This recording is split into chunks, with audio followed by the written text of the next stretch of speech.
You set? You Yeah, good? I'm good to go. Alright guys, welcome. Thanks for everyone watching in stream. We are fresh off episode 100 with our... What's that? That was a decent sized giveaway we announced last week, right? Oh yeah, man. The GG VIP package giveaway. Still got 1 week left on that. We've got a lot of solid applications so far. Head on over to twinkcup.com. We really do.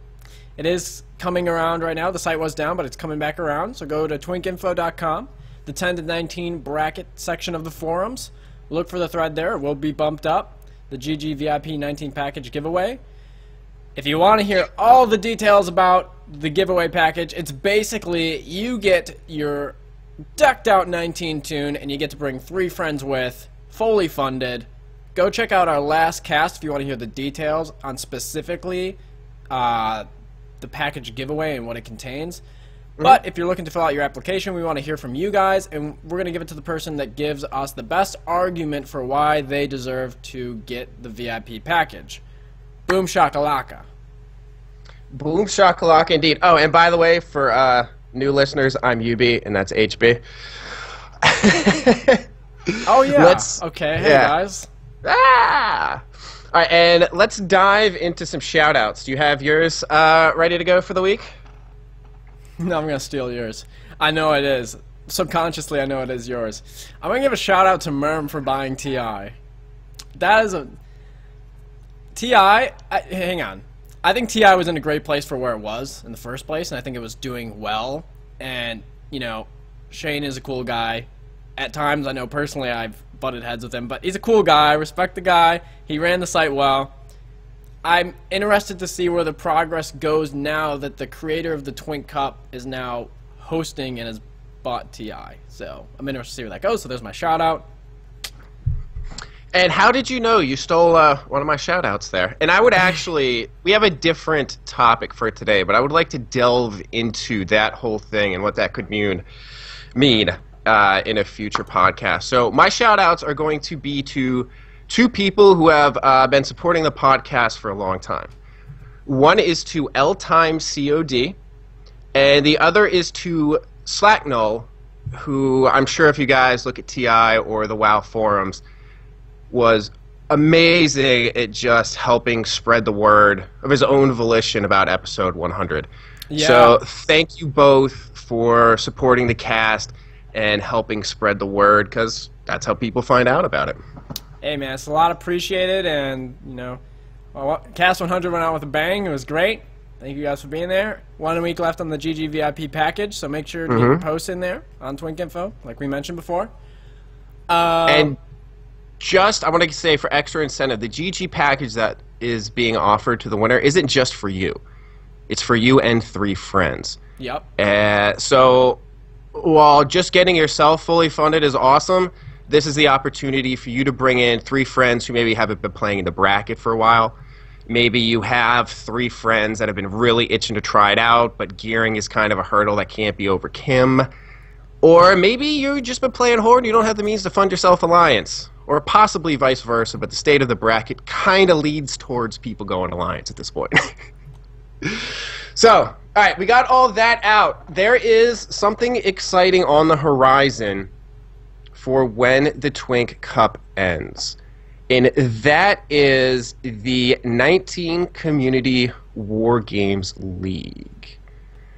Do you want to take it from there, Buns, or...? Yeah, I'll take it away. Okay, so today that's what we're going to talk about. We've been talking about so much Twink Cup and so much hype, and to be completely fair, it's pretty much linked into the Twink Cup. It's just what's going to be happening after the Twink Cup. That's the plan, is the 19 Community Wargame League. It's being run by a lot of people that are aboard GG19. Merm is also very much involved. Konk's very much involved. Eggy's very much involved. Sickness, a few other people getting this project rolling. And the idea behind the 19 Community Wargame League, the NCWL at this point, is it's a way for after the tournament that they're going to continue having games scheduled and streamed and played with commentators and as much bringing some sort of competitive field in between, you know, the on and off time of the Twink Cup. And actually, from my understanding, the final season is going to be right before the Twink Cup. let me say this first off. Every year, the NCWL, because this is supposed to be a yearly thing that's going to happen. So this is the plan. So Twink Cup hits. Let's use this year for an example. The Twink Cup hits. Right after the Twink Cup, I believe it's like August 9th, is the starting point of the first season after the Twink Cup, which is like, what, a week. So Twink Cup ends. That's the new year for the NCWL. The Twink Cup is going to mark the year. And in between that time, there's going to be 4 seasons. The last season that takes place in each season, so I should have said this earlier, each season is going to be 5 weeks long. I mean, this is all new information, so just spit it out. Each season at this point is going to be about 5 weeks long, and there's going to be little breaks in between, etc. So, with that going on, the last season is going to, it sounds like, seed people into the Twink Cup of next year, which is really interesting, and I think is a great way to do that. And, you know, so that, to me, sounds pretty exciting. Just having this whole, like, this idea around is pretty exciting. So this is what we're gonna hit today. We're gonna talk about the NCWL, what we think about it, where the potential is, etc. And I actually want to start with what you just said there, and that's that the Twink Cup seeding will be determined by the last NWL, as Conk just corrected me.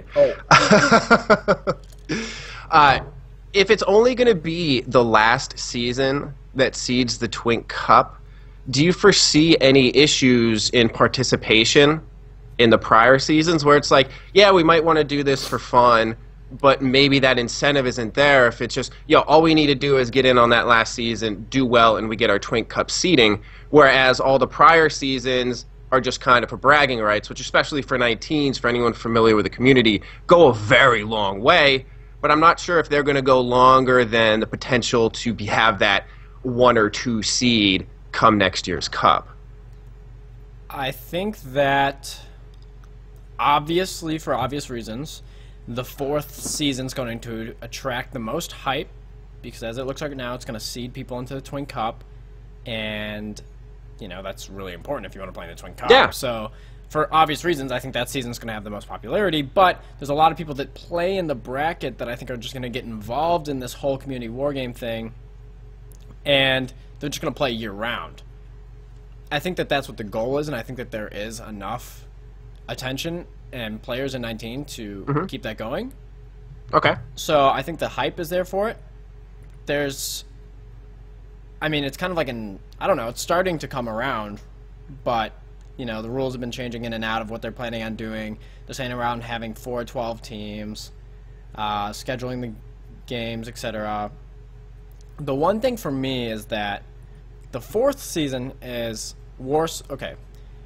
In the first 1 to... Wait, actually, I'm going to cut you off real quick just because it's in line with what we were just talking about. Rise brought up a good point. Sure. Where it's early now and details are still to be ironed out.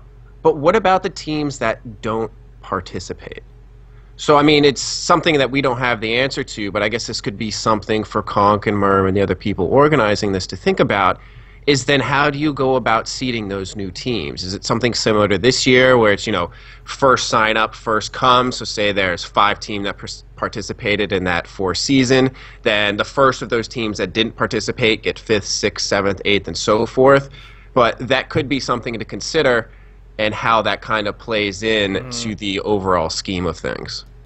I think that from my understanding, just from a rough draft point of where they're at right now, is I think they're talking about having some of the teams that play this year in the Twink Cup, if they still stand, from what I gathered, is that some of the teams may be auto-seeded depending on how they do this year in the Twink Cup, going into next year's Twink Cup.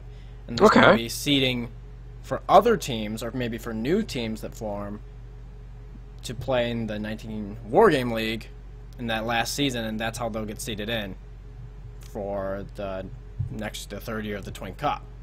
Well, here's just another thing, food for thought. We obviously don't have answers for it, but what about teams that have roster turnover? Because one of the big things with Twink Cup is that roster is more or less set in stone once it's submitted and the sign-up date is passed. So what if, say that season 4 ends and one of your dudes, I don't know, he's in the army and he gets sent overseas, or he has a kid, or she gets a new job. You know what I mean? Like there's a lot of things that can happen. Maybe the dude ate too much McDonald's and got a heart attack. Who knows? Oh my God! That's a callback. Call back to the precast. Right. But I mean, there's a lot of things that can happen in between there. Okay, going directly off of that, I totally see where you're coming from, and with that said, where you have some of these, this is just food for thought and discussion at this point, where you have some of these teams that are playing this year, and depending on how the Twink Cup goes, having some of those teams being auto-seeded, I think in some way makes a lot of sense, because it's the guilds they're representing. If they're going to be playing next year, it would make sense based off how they did last year in the Twink Cup. If they placed in one of the top seeds, like, yeah, they should pretty much get a guaranteed spot if they're playing next year. But then going back to what you said, it's like, man, sometimes you look at teams and rosters change completely, and I can totally attest to that, because it's like, I played last year. I ran ATW, and I'll tell you what, my team from this year to last year, I maybe have 4 people from last year's team that are on this year's team. So maybe five. So maybe throwing this out there, not necessarily the percentage of the roster that's maintained, but that you at least have the team leader remain constant. Oh, yes. Okay. That's right. And this is just food for this is discussion at this point, just things that have to be ironed out. Okay, the other thing too, and Kong said this in chat right now, is like, rosters will be filled by the team's respective guilds, and rosters in the 4 seasons will need to be in line with the Twink Cup rules of signing up. Okay, that makes sense. And going back to the first point you said rosters will be filled by the team's respective guilds. I saw that in the outline in the rules too.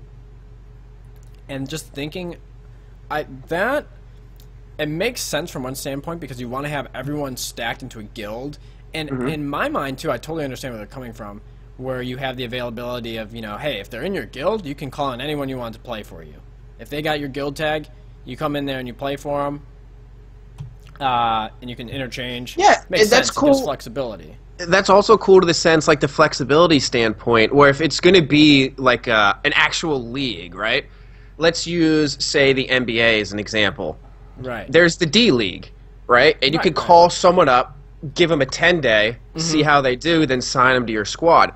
So that would be a real fun aspect where you can have a fluid roster. And say someone does have to leave for some reason, or maybe someone loses interest. You have some promising, let's say, rookies or second-year players or whatever, that can come up and fill that spot. And that would add something, I think, a little bit more to the whole experience, where it's not like, oh, man, I'm never going to get a shot. It's like, no, that shot is always there.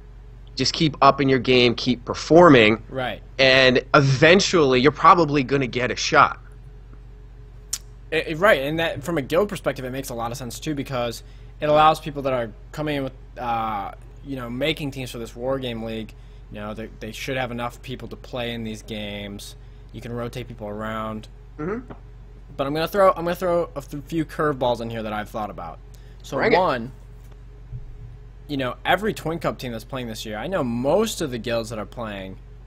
I would say the majority of the guilds that are playing are from the same guild, same server, but I think that there's more than a number of teams where you could point to and be like, hey, this person's not on the same server, not in the same guild, but they're playing on this guy's Twink Cup team. For instance, there's a lot of Australian players that want to play on Bartholus or on some other realms. Like, I know that I have a few players on my team that are playing on Bartholus. And, I mean, they're under, like, their guild name is, like, Harvest Australia or something. It's just silly. But they're on my team at that point. They're on the same roster. To me, that makes sense that, they would be included, and I think that they would be included. That's something that they talked about. If they're running the same guild banner, but they're on a different server, they'd be able to play for your team.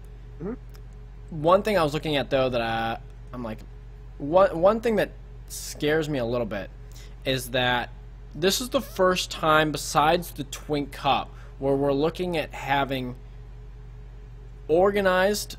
for lack of better words, very organized, scheduled pre-mades with multiple teams being involved. Well, prior to the Twink Cup right now, you could say the same thing. Well, like, yeah, there's a lot of games being scheduled.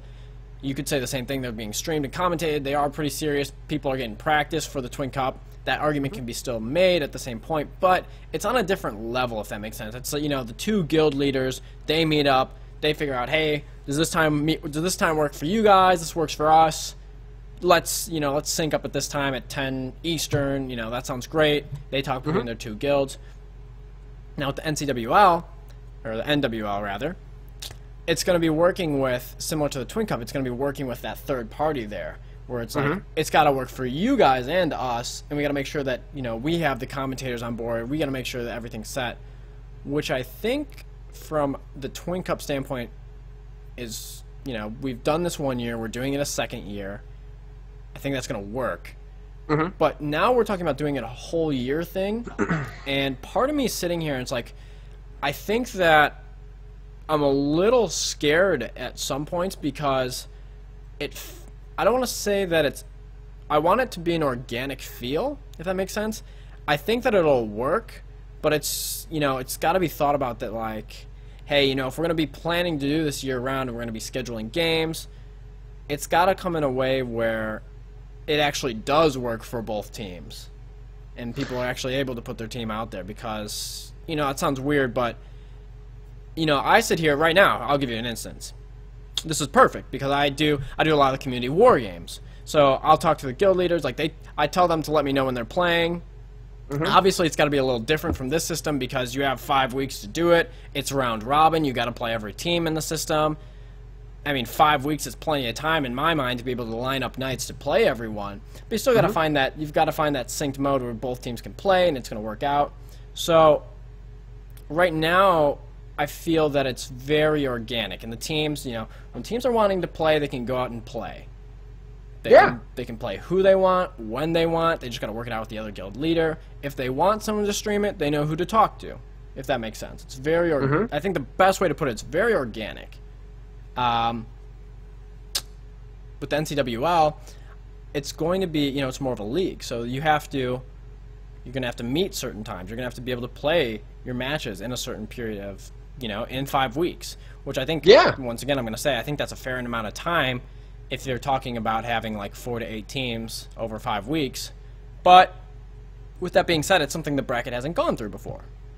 Well, it's ratcheting up sort of from the Twink Cup, and it's like trying, like, say the bracket evolved from like the summer of war games, right, into the Twink Cup. And now we've seen the Twink Cup evolve into something that we didn't really, like, we had hopes that it could be something like this, but now it's a reality.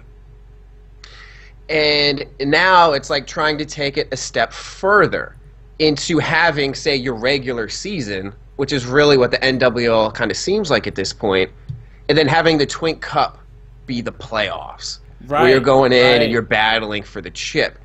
And when you're ratcheting up to that next level, you're also kind of changing it from that casual, I don't even want to use casual because 19s is pretty, you know, cutthroat with things. Oh, yeah. But I mean, in a sense, a pug is still casual no matter how you look at it. It's you log in and you queue. The games, while you're in that, I mean, you're obviously trying to win, but you're not, like, taking time out of your day with 9 other people, and we'll get to the fact that, depending upon map, you might need 14 other people, which is a whole nother logistical issue.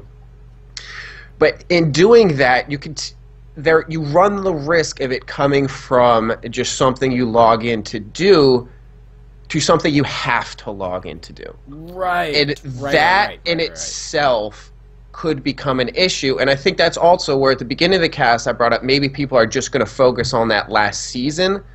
I can see there being some mental fatigue in a sense where it's like, damn, we got to do another pre-made and another pre-made and another pre-made, and a lot of them are going to be fun, but we've all been in games that are just result in debilitating losses, and we've seen guilds that take one of those losses and they're gone forever. It's happened since, you know, the first pre-made, you know what I mean?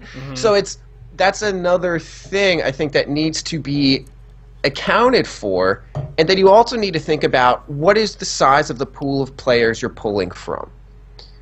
You're having, right now, 5 teams sign up for the Twink Cup. I think you told me you expect to see it jump up to possibly 8.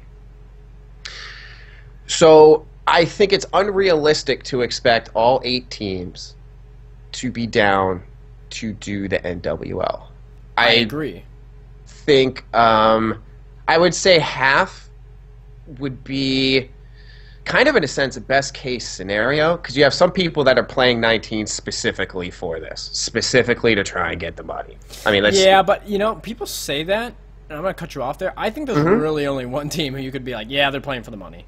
And I don't even know about that, to be honest. I'm not going to say names, but, you know, if you play in the community, I feel like it's pretty evident which team you would think is playing for the money. But I don't even know about that.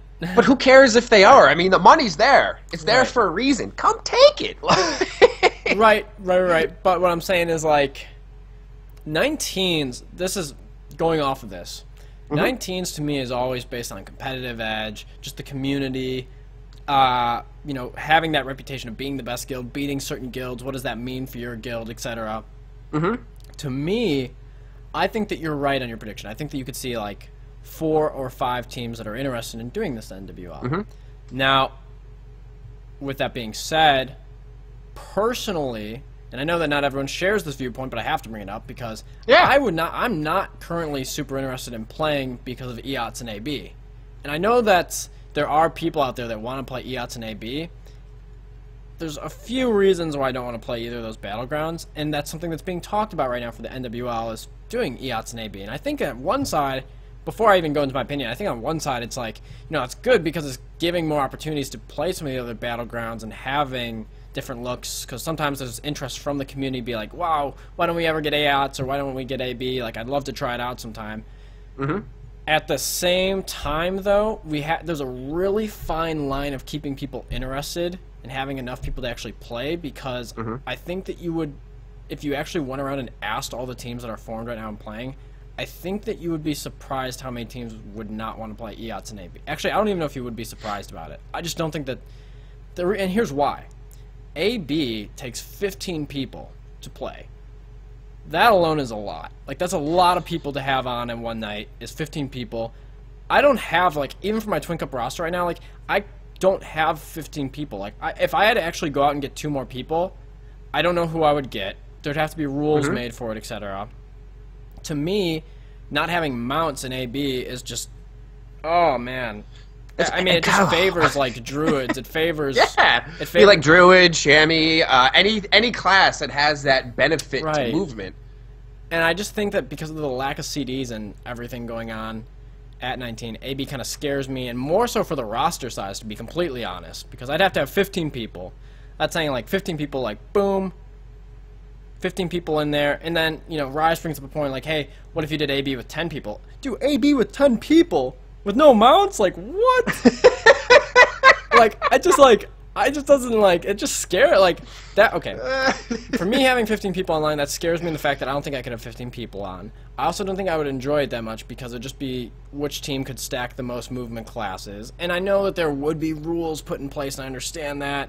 There would be rules put in place to try to balance it out and whatever, but I just think because of the lack of CC and lack of abilities at this level, it's really gonna... They're going to be really slow-paced games, and I don't know how many of the dedicated teams you're seeing for the Twink Cup would actually turn over to play. And then this is the part that bothers me, because actually I think EOTS would be fun. But the problem that bothers me with EOTS is it's like Alterac Valley right now, unless I'm like completely wrong somewhere in Zimbabwe. But if you go into EOTS right now, it's like Alterac Valley in the fact that you have to have people stand on the base to cap the node. And then once again, I'm sitting there, I'm like, man, with like, there's just not, like, it could be fun if you could cap a flag and you have that 6-second window to take bases. Like, I sit there, I'm like, that sounds like it could be fun. Like, that could be some fun. It's 10 people. The map's probably smaller than Warsong, to be completely honest. It's probably relatively close. The size isn't a huge issue. It's just the fact that, like, once again, like, it would be so hard to take a base from someone. I don't know. And I understand that I understand at the same time, like, maybe I'm starting to look at myself and be like, man, maybe I'm like starting to get this old school mentality of like just war song only. Like maybe I'm just like some old school like meta guy now. It's like can't play anything but war song. But it's like at the same time, it's like you got to look at your audience and you got to gauge the interest level. Mm-hmm. And I think that for the fourth season, they're going to play war song only, which I think is very smart. Mm-hmm. And I mean, it makes a lot of sense since the Twink Cup's only war song. Right. But I would seriously gauge the interest of the community before you go and make a decision on EOTS and AB, because I think that you would be surprised how many, you know, at this point, if you're looking for teams to play in a 5-week season to happen 3 or 4 times a year, you know, that takes some commitment from people. It's a lot. And I feel like it almost goes back to just the whole thing. Like, how many people are you drawing from to do this? Like, out of the two, I would say EOTS is the most realistic. Like, if you absolutely had to do another Battleground, like you said, EOTS, the map isn't as large. Yes, you still have the annoyance of having to stand there on the node, and that's pretty terrible. But that's somewhat, I would say, manageable as compared to you need to get those extra 5 people, and if they need to be in guild, I mean, how many guilds have a very active roster? I mean, you could say, like, you need 15 people, but realistically, you need at least 20 if you want to fill out 15 on a reliable basis. Like, you can't expect all 15 to be there every night. You need your D-leaguers there. And I don't even want to say, like, discredit some people saying like they're all D-leaguers, but just understand what I mean by that. And then the other thing going into that, UB, which I forgot to mention, but going right off of that is, like, it would require people to have those extra players to back up for AB. Now think about 2 things. One, think about how many people would be sitting there not being able to play an EOTS war song that may be like on your squad or whatever, just because like, you might have like 7 or 8 people just sitting around, they can't do anything.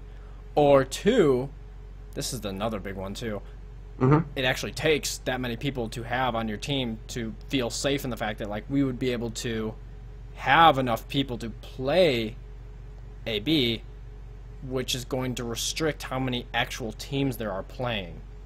Because, you know, as opposed to having like 12 or 13 people ready to go, you know, if you have to have 17, 18 people ready to go, that's, you know, 4 teams playing, that's a team or 2 of players that potentially could be representing a team that's non-existent. Right, and I want to address a couple things in chat here, too. Like, Muskie's saying 130 people at peak were watching your game versus Harvest. So you basically have 6 teams with a couple left over. Like, you say 130, like, oh, that's a lot of people, right? But don't trick yourself into thinking all 130 of those people are active in the 19 community. And don't think even out of those 130 people, the ones active in the 19 community are going to want to participate in this.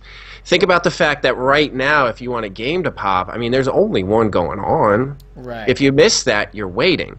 So that means there's, let's just say, 30 people on average waiting in queue, right?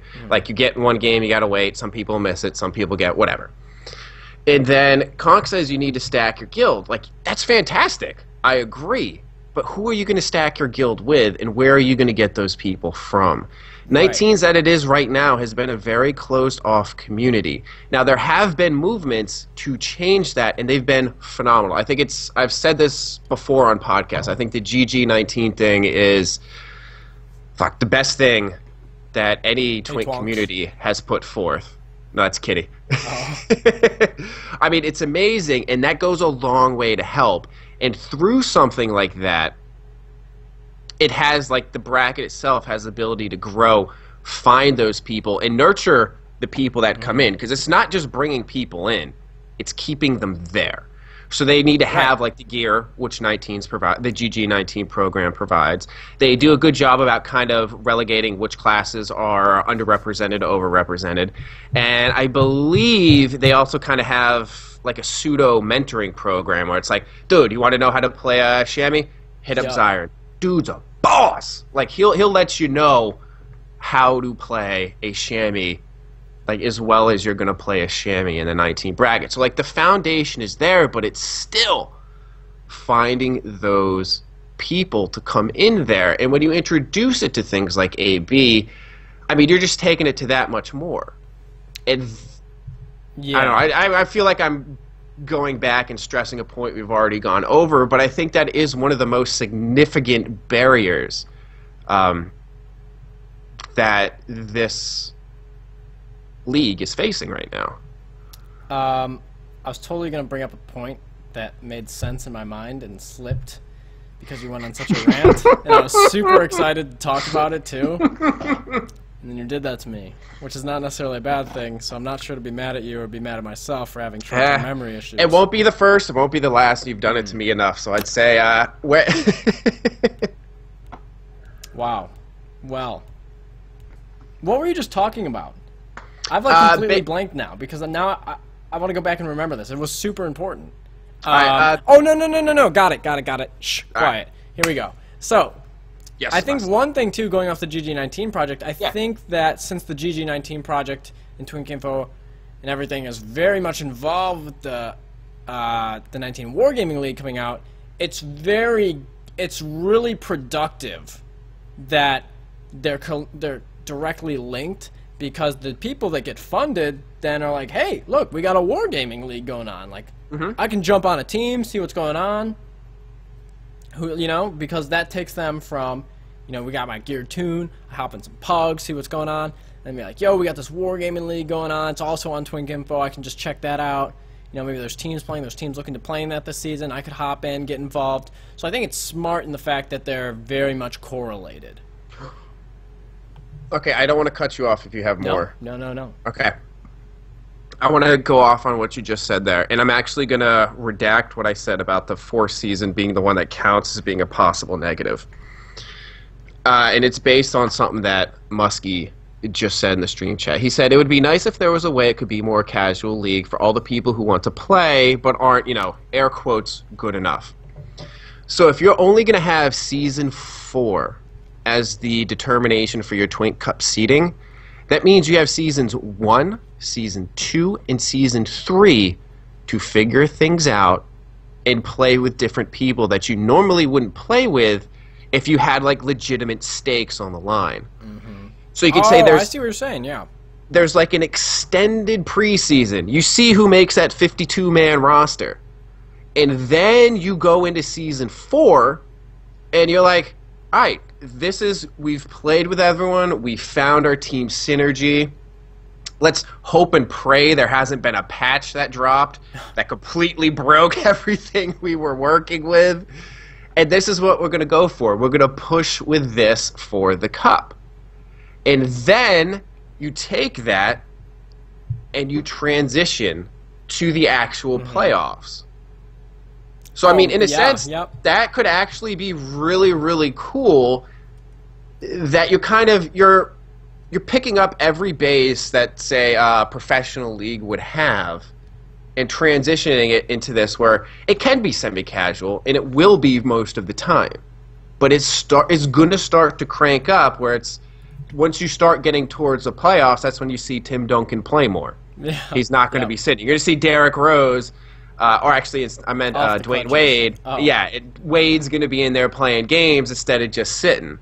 And that's going to have the squad. You're going to gel, you're going to mesh, you're going to synergize, and you're ready to hit the Cup. Now, I'm going to play bad cop to what you just said. Well, I would love you to. Well, I normally play good cop, and you play bad cop. So, role reversal. switch up. Anyways, so going off what you said, I think that makes a lot of sense in the fact, hey, we're going to get our guys together, we're going to get some practice in, we're going to see who's going to be on our team, see who I like playing with. Maybe, hey, I'm not even leading a team. I want to find out who I like playing with. Yeah. So with that being said, it's good in the sense that you get a feel for what's going on the first few seasons with changes going on. Now, I'm going to throw a few curveballs. So let's say, right, that's supposed to be practice for the Twink Cup. Well, if AB and EOTS have nothing to do with the Twink Cup, then why is that in there? Because that's not really practice for the big deal, right? And then hang on, let me hit a few points. I know. I'm just taking a deep breath. Now, two, I think that from a player standpoint, from someone who just plays, not leading a team or anything like that, you go in there and you're like, hey, this is a great opportunity for me to figure out, test the water, see who's playing, and see what teams are going. But at the end of the day, this is something I always stress, is 19s is really based off like team leaders and community leaders. Mm-hmm. I just think that it would be extremely smart of the NWL to gauge the interest of not only team leaders, but the community via maybe a poll or something. I don't know. Gauge the interest of AB and EOS, because it just scares me that you're not going to get the interest of the people that you need to lead teams. And that's something that you look at right now. Timeout. Let's look at right now. There's a lot of teams that are playing. We're looking at possibly having 6 to 8 teams for the Twink Cup. That's a lot of people. There's also a lot of people that aren't going to be playing in this Twink Cup because there's not enough leaders to step up and pick people up. That's such a goddamn good point. Yeah. And while you get the masses, you got everyone there, you got to make sure that at the same time you're catering to the people that would actually step up and be like, you know what, I'm actually legitimately interested. This sounds competitive. This would be great practice for me to figure out who I want to play with, go into the Twink Cup, get, gotta look, it's a double-edged sword. You gotta look at it from both sides, and I'm just be cautious at that point, and I think we can leave that there. I think that's an awesome point, and I kind of want to maybe dive in a little bit more in the fact that we had talked about this months ago, where there's a lot of people that would post a thread or send me an email or a DM on Twitter like, I'm looking for a team. And it's almost like an empty statement where I'm like, it's going to be hard to join a team that's already there if you're not an established player. Or if you can't queue in a gulch and just blow people the F away. Right. Which is going to be hard to do for a myriad of reasons in the bracket. Right. And it's also obscenely difficult for someone to just enter a bracket, grab some people, and somehow have them coalesce into a functioning unit that can compete with players that either have been playing 19 for ages, are like, they in the meta are simpatico, like they are just, it's like the back of their damn hand. Or like you have people coming in who have been extremely successful in game. Like, what about those people just coming in that want to play? And I guess kind of what I was talking about before with seasons 1 through 3. Right. But still, you need to have those people willing to step up and take those lumps. And I would say from a community standpoint, it's getting a little bit better in the sense that it's forgiving. And I think a lot of that has to do with exhibition war games and that people are trying out different things. But who's to say that's going to carry over after the Twink Cup? Who's to say that this kind of goodwill feeling isn't going to end? Because I know there's a lot of people in 19s that love the drama, that love not talking just friendly shit, but talking shit. And there's a place for that. And 19s have been that place, and it's something that they've thrived on for a long time.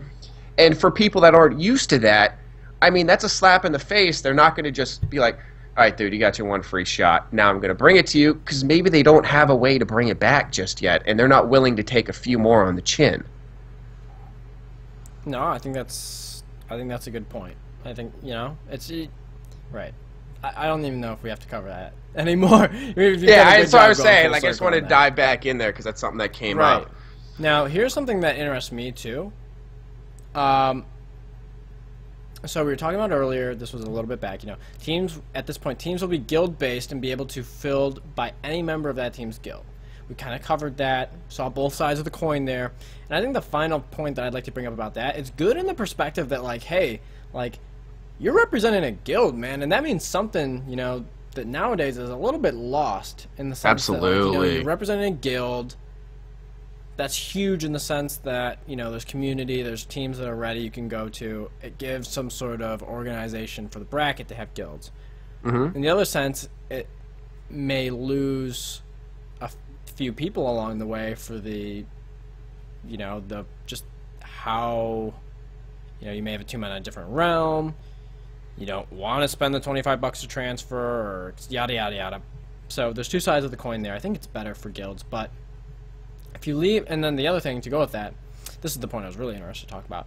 If you leave a team during a season, you are no longer allowed to play in that season. And to me, that's kind of a double-edged sword too, because on one end, it's like, hey, from an organization standpoint, from the people that have to actually, from NWL standpoint, we got to make sure these games are played. People are playing on the same team through the seasons. People know who to expect are on this team. If you drop out of a team, you can't just swap to another team during a season. It's not going to work like that. So from an organization standpoint, it makes a lot of sense. Yeah. Keeping track of players, making sure that teams don't lose said players and are not able to play their games anymore. That makes sense. From another standpoint, I'm sitting there and looking like, too, going back to what I said earlier, it's like, this is the first time that we're looking at something going around year-round at a more serious level at 19s. You gotta think, too, it's like, you gotta be careful where you draw lines, I think, because this is saying that's one of these points here that's making this sound, rather on the serious end. Because if you leave a team, you can't play for the rest of that season. So on one end, it's like, hey, man, if you chose this team, you got to stick with them. And from a guild standpoint, this is weird, because from an organizational standpoint of the NWL, it makes a lot of sense. From a guild standpoint and someone who's going to lead a team, it makes a lot of sense. And both of those people are going to be in favor of this because they can rely on their people being here. But from an individual player standpoint, it's like, that really makes it a pretty big commitment to commit to a team for 5 weeks that you're going to play with them. And there's also, I think there would be case scenarios where people would just leave and maybe they don't give a shit, and maybe they just leave and don't play. Yeah, like what happens if one of those, fallouts occur, right? Like, let's say someone's on a team. Like, let's say you and I are on a team, HB. And you're leading the team. Hey, Jean Grey. And I'm on Jean Grey. And I just do my Mongo thing. And you're like, dude, you're a fucking idiot. If you don't stop, you're getting kicked off. And I'm like, man, I know what I'm doing. And I just get worked out.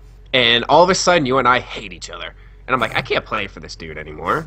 Not like you want me on the team anymore. But I'm like, it's a toxic atmosphere. But I'm like, I can still play and I can still provide moderate benefit, let's say, to another team.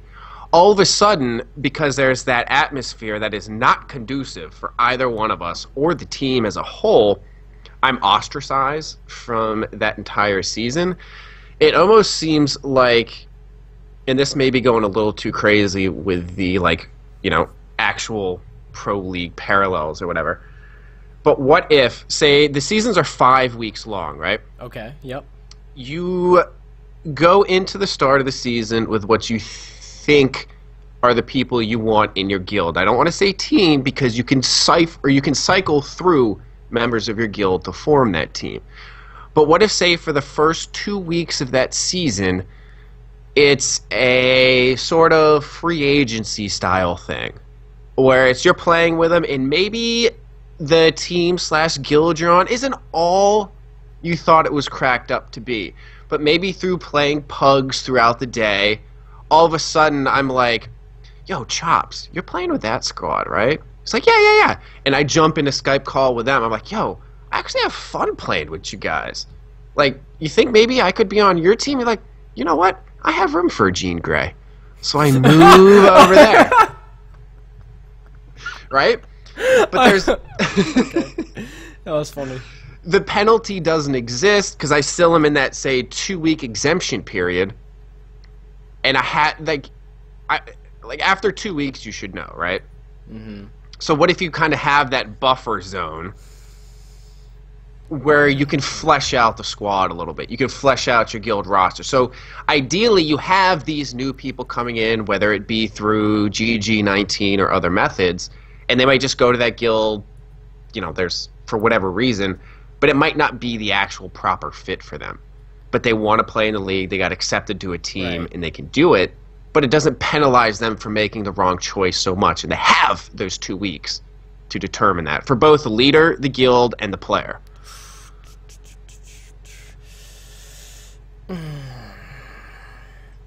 I like the concept. The concept sounds like a lot of fun. And the fact... I said fun. That was like the worst word. That sounded like maniacal. That sounded like I had some master plan cooked up to just Oh, wait, okay.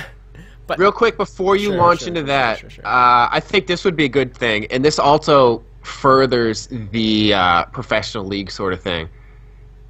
Treese said, so resolve it. Why don't you as the leader have to give it the okay to switch teams? And actually, this weirdly enough, Nkosi and he was explaining to me the way European soccer or European football works. Football. And he was saying like how teams can agree to sell their player to another team. So you have, say, you're the team leader of one squad. Chops is the team leader of the other squad. You and I all of a sudden are at the outs. And Chops is like, you know what? I think that Jean Grey has potential.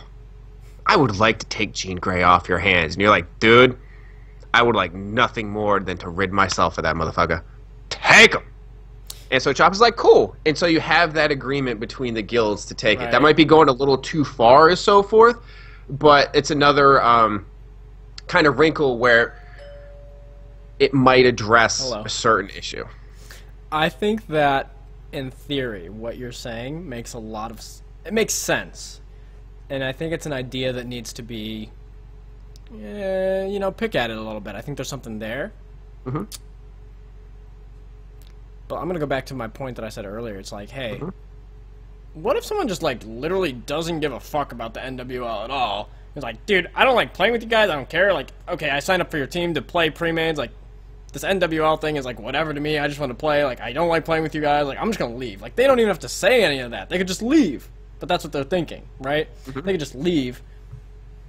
So, like, what... I understand, like... You know what I'm saying? There's that real-life aspect right here, because we're talking about doing something that's year-round and serious and commitment. It's worked for the Twink Cup, but that's not year-round. And people are taking it seriously enough because of the prize pool and because of everything involved with the Twink Cup and the hype behind it. That, yeah, people are pretty much sticking to their team, but what's the incentive, like, for people sticking to their team for the NWL, and what's the incentive for individual players to necessarily feel like they need to devote themselves to this team? Like, if they don't, like, there's a real life aspect here that scares me, especially as a team leader. Like, as someone that, like, would potentially lead a team, like, there's a real life aspect about all this that kind of scares me. You know what, you know what I mean? No, I want to address your point, but I also address what Rise said. Rise, if you think I haven't already started thinking about the point breakdown for a possible fantasy league based on this, you are sadly mistaken, but you know me well enough to know that I have. So yes, Rise, I've already thought about how to break that down to make it work. But to answer your question, Rise, I would think that the reason someone wants to stay with the team is... Oh, Jesus, I'm sorry. HB, God, I had Rise on the head. HB, I would think the reason that someone wants to stay with the team is the inverse of why someone would want to leave it. So, like, say, let's use the you and I example. Like, you and I getting so angry with each other, we just want to bounce. It's not realistic, but it just kind of fit into what we were saying. More, in actuality, it'd be like, I want to stay on your squad because we're friends and we enjoy playing with each other. Right. So if you're a good team leader, not only are you going to foster, say, and promote the best roster, but you're going to establish that atmosphere where it's like, why would I want to go play for that squad when I can play with 9 other friends on this squad?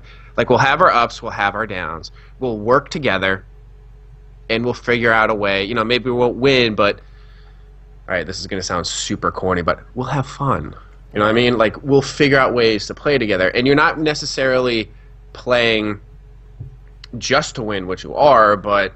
you're playing for the other people on your team. And that goes back to sort of the guild thing, which has lost a lot of... I don't know if prestige is the word I want to use, but guilds really aren't what they were prior to the whole Real ID cross-realm sort of thing.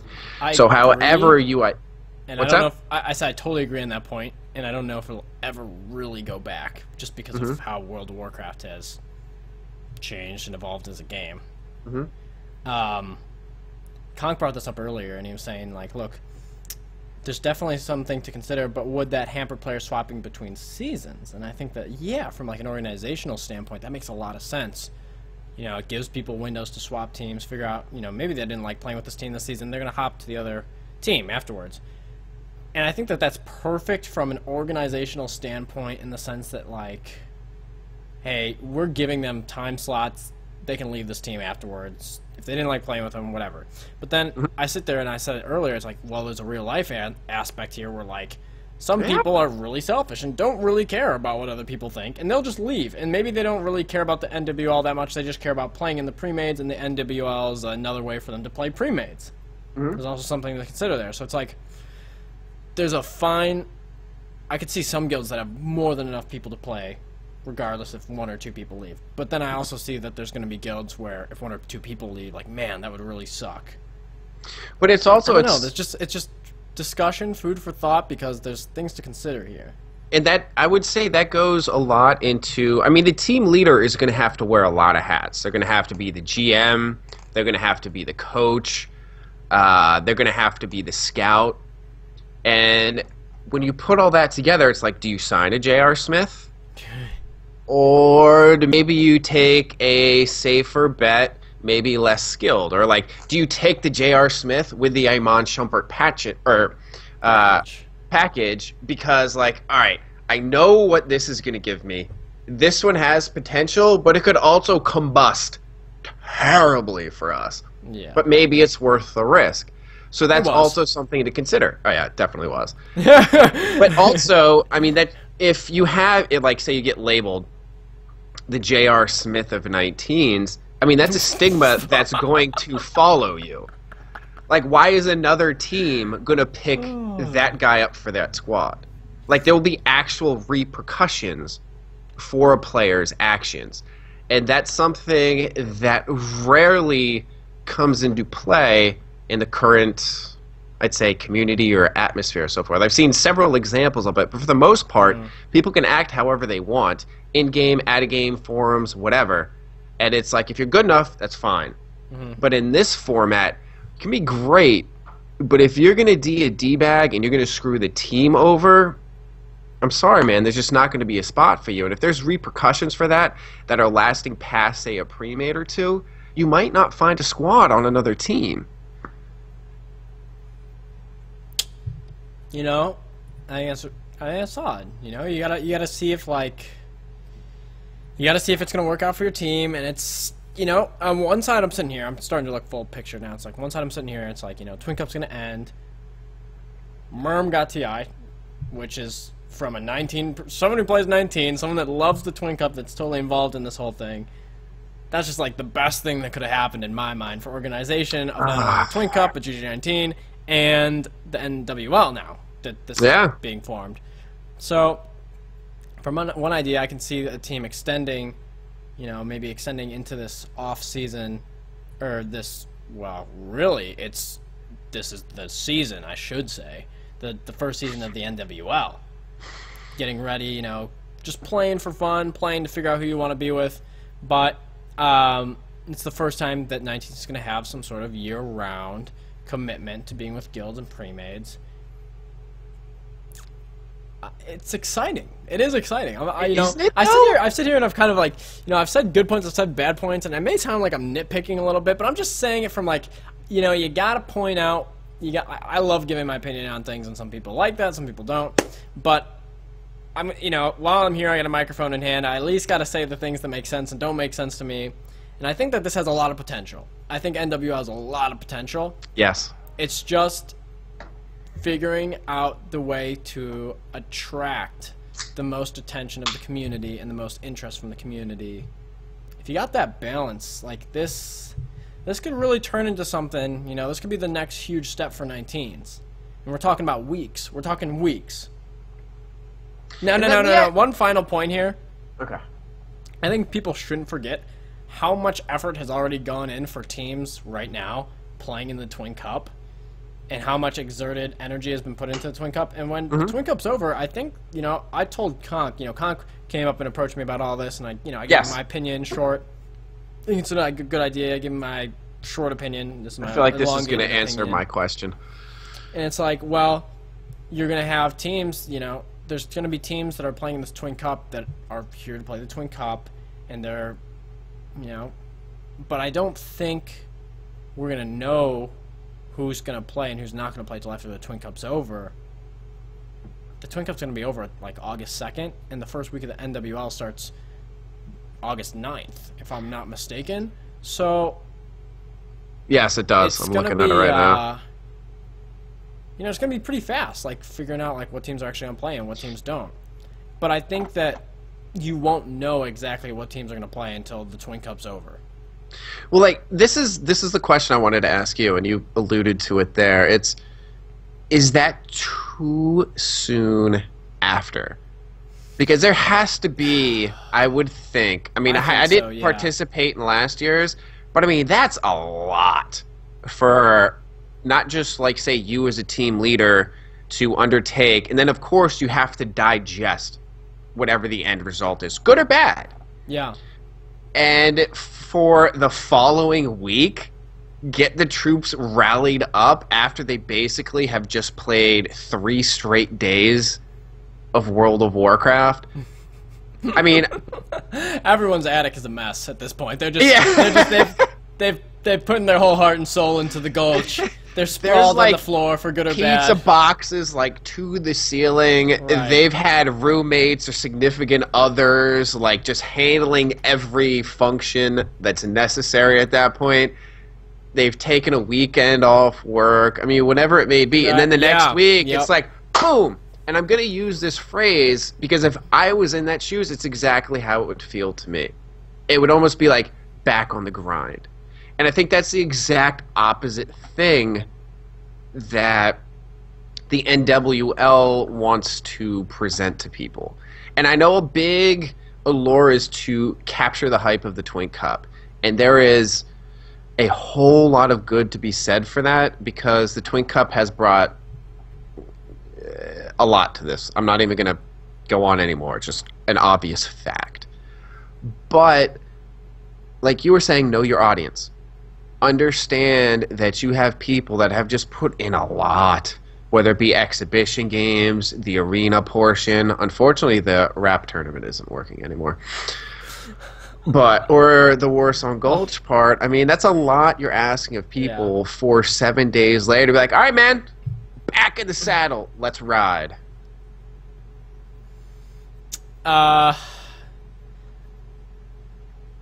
think a 2-week grace period would be better, but you know, if it's got to work that way for scheduling, it's got to work that way. But I think 2 weeks would be nice.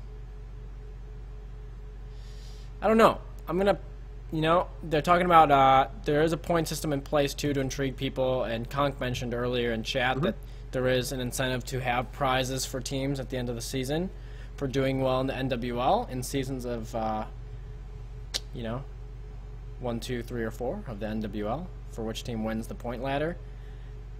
I'm not totally sure that has been completely broken down yet, so I'll wait to cover that. But we've pretty much wrapped this whole thing up here.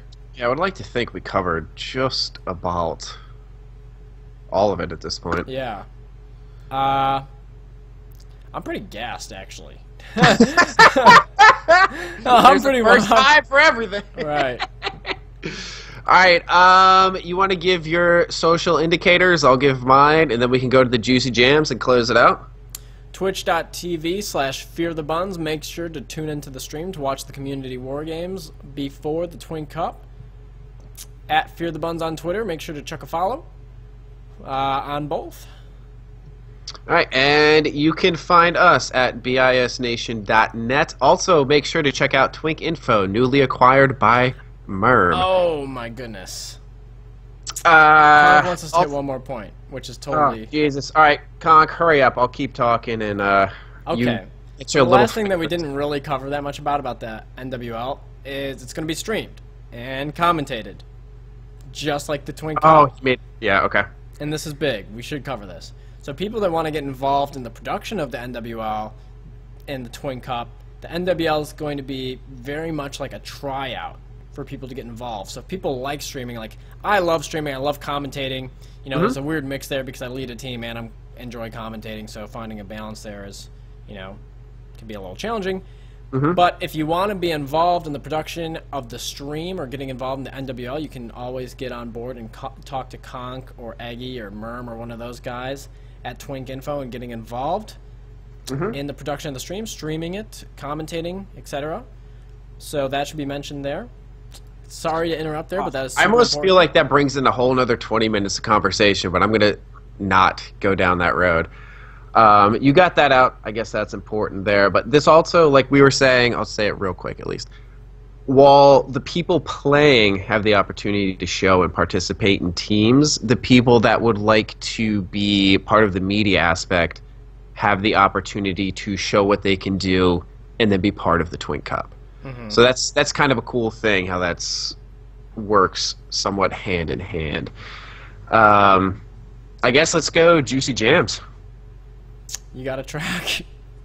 I do. I have a track, which Saxon is the guest recommender of the week for my track, and it is Mad Villain, all caps.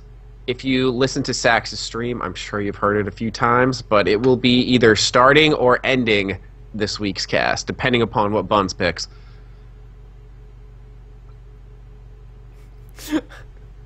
Okay. I'm going to go with Earth, Wind, and Fire. I'm going to go Boogie Wonderland. It's a classic. It's a good jam to just chill out with and get down with. So I'm going to go with the good old Earth, Wind, and Fire. All right. Super weird. We just like cut into our extro or exit O. Would you like to backtrack for a minute? Nah, peace stream. We out ya. 101 in the books. Thanks everyone for tuning in. We will see you next week. Roughly same time, but definitely the same place. One more week on the GG VIP giveaway. Go to Twink Info, 10 to 19 bracket. Tell us why you deserve the package. Be easy. See you on the field.